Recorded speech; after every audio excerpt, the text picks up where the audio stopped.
Hello guys, welcome to my channel. It's BioPoint.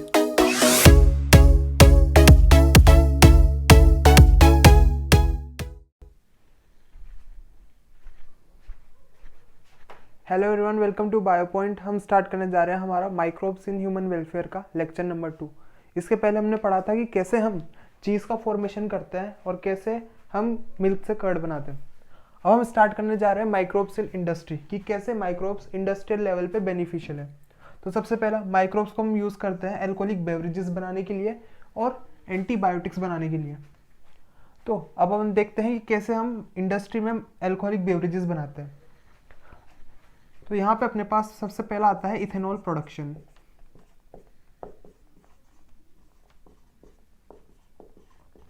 या फिर alcohol formation.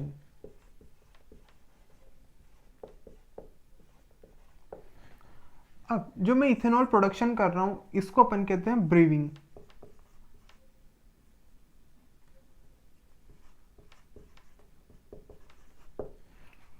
Clear है? अपन सबसे पहले देख रहे हैं इथेनॉल प्रोडक्शन या फिर अल्कोहल फॉर्मेशन, और इस प्रोसेस को अपन कह रहे हैं ब्रीविंग।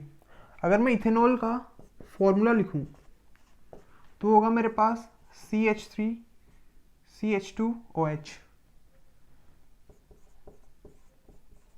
पर आपके यहाँ पे फॉर्मूला नहीं आएगा पेपर में। अब अपन नेक्स्ट चलते हैं कि इसका मैकेनिज्म क्या है। अगर अपन इसके मैकेनिज्म की बात करें तो यहाँ पे होगा ब्रेकडाउन किसका? शुगर का। अब ये शुगर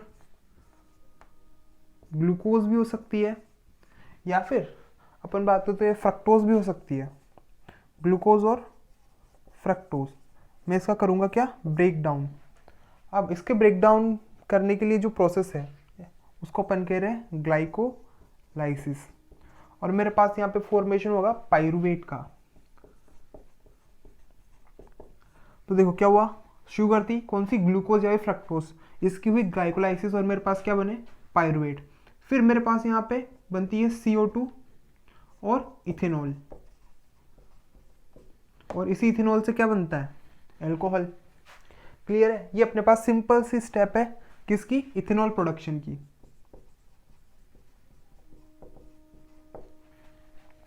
अब अगर मैं बात करूं जैसे अपन ने चीज में देखा था, मैं डिफरेंट टाइप के माइक्रोब्स ऐड करता हूं तो मेरे पास डिफरेंट टाइप का चीज बनता है।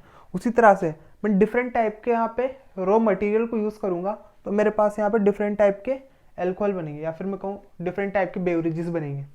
तो अपन सबसे पहले चलते हैं कि यहाँ पे अपन ने माइक्रोब कौन सा यूज किया। तो मैंने यहाँ पे माइक्रोब यूज किया है सैकेरोमाइसीस सर्विसिएई। ये सेम वही माइक्रोब है जो अपन ने ब्रेड बनाते टाइम यूज किया था, पर वहां पे अपन इसको क्या कर रहे थे? बेकर यीस्ट, और यहाँ पे अपन इसको यूज करें ब्रीविंग में तो मैं इसको कहूंगा ब्रीवर्स यीस्ट। क्लियर है? तो देखो क्या है, इथेनॉल प्रोडक्शन जिसको अपन कह रहे हैं ब्रीविंग, इथेनॉल का फॉर्मूला CH3CH2OH। मैकेनिज्म क्या है कि जो शुगर है जिसके अंदर ग्लूकोज और फ्रक्टोज है उसकी ग्लाइकोलाइसिस होगी, यानी कि उसका ब्रेकडाउन होगा। मेरे पास क्या बनेगा? पाइरूवेट। जब पाइरूवेट बनेगा तो इससे निकलेंगे CO2 और साथ में इथेनॉल प्रोडक्शन। अब इथेनॉल कब बनता है? जब होती है क्या? Anaerobic digestion.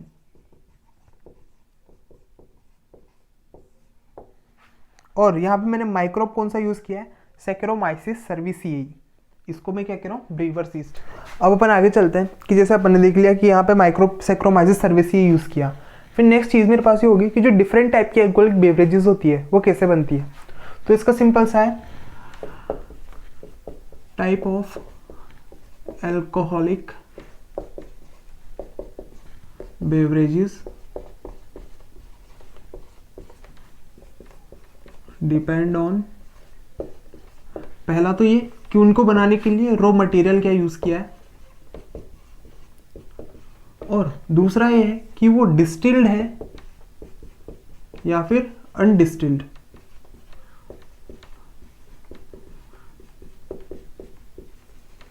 तो अपन सबसे पहले देख लेते हैं कि डिस्टिल्ड और अनडिस्टिल्ड क्या होता है। तो जिसके अंदर मेरे पास इथेनॉल की कंसंट्रेशन हाई होती है उसको मैं कहता हूं डिस्टिल्ड, और जिसके अंदर मेरे पास इथेनॉल की कंसंट्रेशन लो होती है, इथेनॉल कंसंट्रेशन लो, उसको मैं कहूँगा अनडिस्टिल्ड। क्लियर है? डिस्टिल्ड यानी कि इथेनॉल कंसंट्रेशन हाई, अनडिस्टिल्ड यानी कि इथेनॉल कंसंट्रेशन लो। अब अपन बात करते हैं रॉ मटेरियल की। तो मैं यहाँ पे यूज़ करने जा रहा हूँ दो रॉ मटेरियल, एक बार्ले और एक ग्रेप्स। अपन मूव करते हैं आगे कि जो मैं रॉ मटेरियल है वो कौन सा यूज़ कर रहा हूँ। तो मैंने सबसे पहले यहाँ पे लिया बार्ले। बार्ले से मैं बनाता हूँ बियर, और बियर कैसी होती है? अनडिस्टिल्ड। वहीं अगर मैं इसको डिस्टिल्ड कर दूं तो मेरे पास यहां पे क्या बन जाएगी? विस्की। तो मेरे पास जो बियर है और जो विस्की है ये किससे बनी हुई है? बार्ले से। बियर कैसी है? अनडिस्टिल्ड, विस्की डिस्टिल्ड। फिर मेरे पास सेकंड ऑप्शन आता है यहाँ पे ग्रेप्स। अगर मैं ग्रेप्स से, मैं यहाँ ग्रेप्स से बनाता हूँ वाइन। वाइन कैसी है? अनडिस्टिल्ड। वहीं मैं इसको अगर डिस्टिल्ड कर दूं, या फिर मैं कहूं कि मैंने ग्रेप्स की डिस्टिल्ड, मतलब जो इथेनॉल है डिस्टिल्ड बना रहा हूं, तो यहाँ पे मेरे पास बन जाएगी ब्रांडी। तो देखो यहाँ पे BWWB। क्लियर है? वाइन कैसी? अनडिस्टिल्ड, ब्रांडी कैसे? डिस्टिल्ड। अब यहाँ पे अपनी बुक ने एक अलग से दिया हुआ है, थर्ड डाल देते इसको, जिसका नाम है रम। रम बनती है मेरे पास शुगर केन से, और ये होती है डिस्टिल्ड। तो डिस्टिल्ड अनडिस्टिल्ड के बीच का डिफरेंस, बार्ले से क्या बनता है और वो क्या है? अनडिस्टिल्ड। फिर बार्ले से क्या बनी? विस्की, वो कैसी है? डिस्टिल्ड। ग्रेप से क्या बनी? वाइन, कैसी है? अनडिस्टिल्ड। और ग्रेप से क्या बना? ब्रांडी, वो कैसी है? डिस्टिल्ड। शुगर केन से क्या बनी है? रम, और रम कैसी है? डिस्टिल्ड। अब अगर मेरे को ये लार्ज क्वांटिटी में बनानी है तो यहाँ पे मेरे को चाहिए फर्मेंटर्स।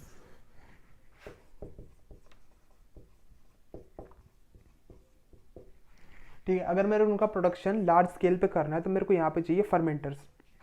अब फर्मेंटर्स क्या होते हैं? ये लार्ज वेसल्स होते हैं in which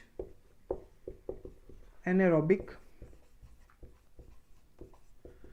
digestion takes place. Clear है? यहां पर अपना माइक्रोब्स एट इथेनॉल प्रोडक्शन या फिर माइक्रोब्स इन इथेनॉल प्रोडक्शन पूरा कंप्लीट हो चुका है। अब अपन आगे चलते हैं। अब अपन नेक्स्ट देखने जा रहे हैं एंटीबायोटिक्स के बारे में। एंटीबायोटिक्स, तो देखो वर्ड क्या है? एंटीबायोटिक्स। एंटी का मतलब क्या होता है? अगेंस्ट। और फिर मेरे पास नेक्स्ट है बायोटिक्स। तो यहाँ बायोटिक्स का मतलब क्या है? लाइफ। और किसकी लाइफ के अगेंस्ट है ये? पैथोजेंस या फिर माइक्रोब्स की लाइफ के अगेंस्ट। तो एंटीबायोटिक्स क्या है? ये बेसिकली केमिकल्स होते हैं। They are chemicals secreted by microbes which kill other organisms या फिर which kill other microbes, जैसे कि बैक्टीरिया हो गए या फिर फंजाई।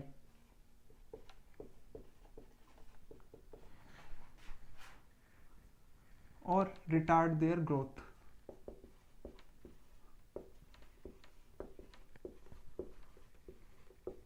तो देखो एंटीबायोटिक्स की मेरे पास सिंपल सी डेफिनेशन क्या आती है? दे आर केमिकल्स या फिर these are chemicals secreted by microbes which kill other microbes, जैसे कि बैक्टीरिया, फंजाई। और यह क्या करते हैं? या तो उनको मार देंगे या फिर उनकी ग्रोथ को सप्रेस कर देंगे। अब यहाँ पे मेरे पास एक जीनस है जिसका नाम है स्ट्रेप्टोमाइसीस।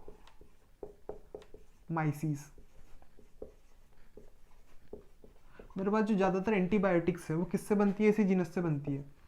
Maximum antibiotics.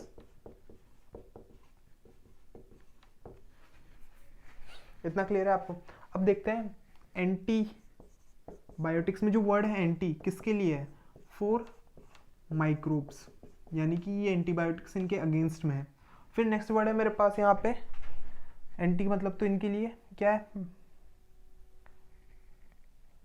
अब इसके अंदर मेरे पास जो वर्ड है एंटी, इसका ये किसके लिए, माइक्रोब्स के लिए, यानी कि माइक्रोब्स के अगेंस्ट में। But for humans it is beneficial.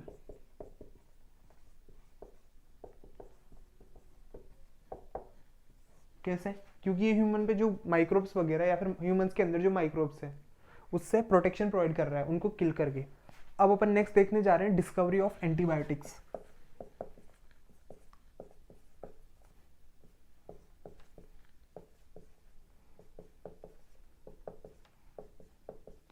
तो अगर मैं बात करूं पहली एंटीबायोटिक्स तो उसको डिस्कवर किसने किया था? It was discover by Alexander Fleming, working on staphylococci. तो देखो बात ऐसी थी कि जो अलेक्जेंडर फ्लेमिंग थे वो स्टेफाइलो कोकाई के ऊपर कुछ काम कर रहे थे। अब इन्होंने इस जो बैक्टीरिया था इसको एक पेट्री डिश के ऊपर ग्रो करा था या फिर एक कल्चर मीडियम के ऊपर था। जैसे कि यहाँ पे मैंने ये एक कल्चर मीडियम बना दिया है और इसके ऊपर ये बैक्टीरिया की कुछ कॉलोनीज है और इन्होंने यहाँ पे एक माउल्ड को डाल रखा था। बेसिकली इसके फूड के लिए एक फंगस का माउल्ड था, फंजाई माउल्ड। और ये मेरे पास क्या है, स्टेफाइलोकोकाई बैक्टीरिया और ये पेट्री डिश। ठीक है, अलेक्जेंडर फ्लेमिंग ने डिस्कवर की, स्टेफाइलोकोकाई के ऊपर काम कर रहे थे और इन्होंने इस कल्चर के अंदर क्या डाल रखी थी, एक फंगस की माउल्ड। किसके लिए? ताकि ये जो बैक्टीरिया इसको खा ले। ठीक है, उसकी फूड के लिए डाल रखा था। पर इन्होंने क्या किया, जैसे एक्सपेरिमेंट करते करते मान लो भूल गए और घर पे चले गए। अब बेसिकली जो साइंटिस्ट होते हैं ना उनको अपने जो इक्विपमेंट्स है वो साफ कर रखने पड़ते हैं। पर ये क्या किया इन्होंने, भूल गए और घर पे चले गए। अगले दिन इन्होंने आके देखा कि जो माउल्ड था इसके आसपास के रीजन में बैक्टीरिया की जो कॉलोनी है उसकी बिल्कुल ग्रोथ नहीं हुई, यहाँ पे कोई बैक्टीरिया नहीं है। फिर उन्होंने इसको देखा, इसके ऊपर रिसर्च की और तो इनको पता चला कि जो फंगस का माउल्ड था इसने कुछ केमिकल सीक्रेट किए हैं यहाँ आसपास और इस केमिकल की वजह से कोई भी बैक्टीरिया जो है यहाँ पर सर्वाइव नहीं कर पाया। तो बेसिकली क्या हुआ, उन केमिकल्स ने इन बैक्टीरिया को मार डाला। फिर अपन आगे चलते हैं, यहाँ पे देखते हैं ड्यू टू माउल्ड के साथ फंजाई का स्टेफाइलोकोकस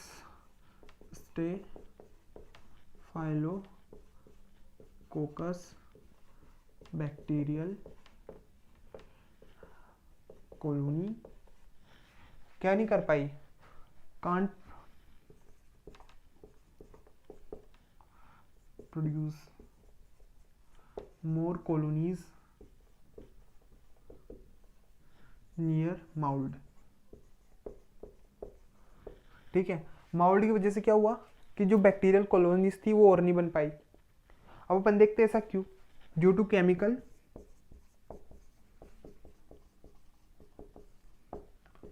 रिलीज्ड बाय माउल्ड। ठीक है, क्यों? क्योंकि माउल्ड ने कुछ केमिकल्स वहां पे सिक्रीट किए थे जिन्होंने क्या किया,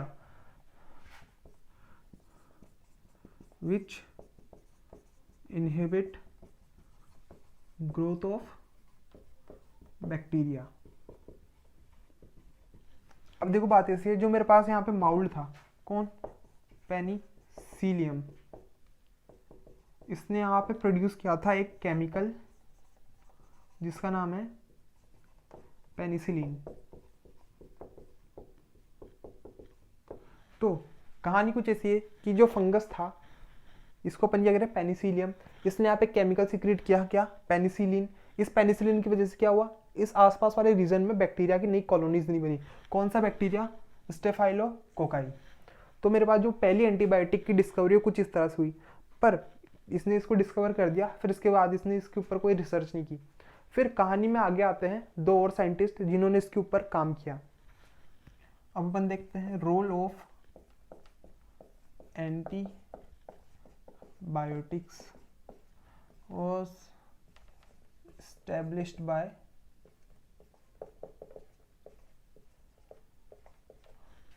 2 साइंटिस्ट,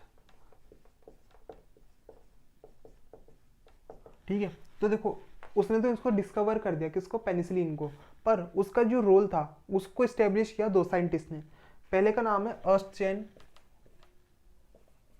चेन, और मेरे पास जो दूसरा साइंटिस्ट है उसका नाम है हार्वर्ड। अब इन दोनों ने क्या किया कि जो बेसिकली वो टाइम था सेकेंड वर्ल्ड वॉर का, और सेकेंड वर्ल्ड वॉर के टाइम पे जो पेशेंट्स थे यानी कि जो वॉर सोल्जर्स थे उनको ट्रीट करने के लिए इन्होंने एंटीबायोटिक्स बनाया। अब उसकी वजह से इनको क्या मिला, नोबेल प्राइज।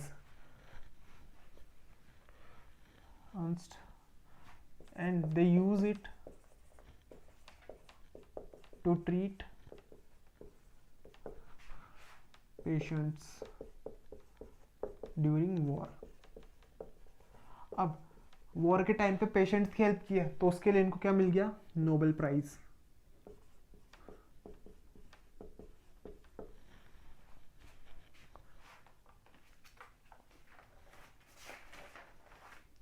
अब देखो बात ऐसी कि जो बहुत सारी डेडली डिजीज है ना उनको भी क्योर कर सकते हैं अपन एंटीबायोटिक्स से, तो भी लिख लेते हैं, many deadly diseases can be cured by antibiotics. अगर अपन एग्जाम्पल देखें तो मेरे पास एक एग्जाम्पल है प्लाक, और एक है मेरे पास जैसे कि वूफिंग कफ।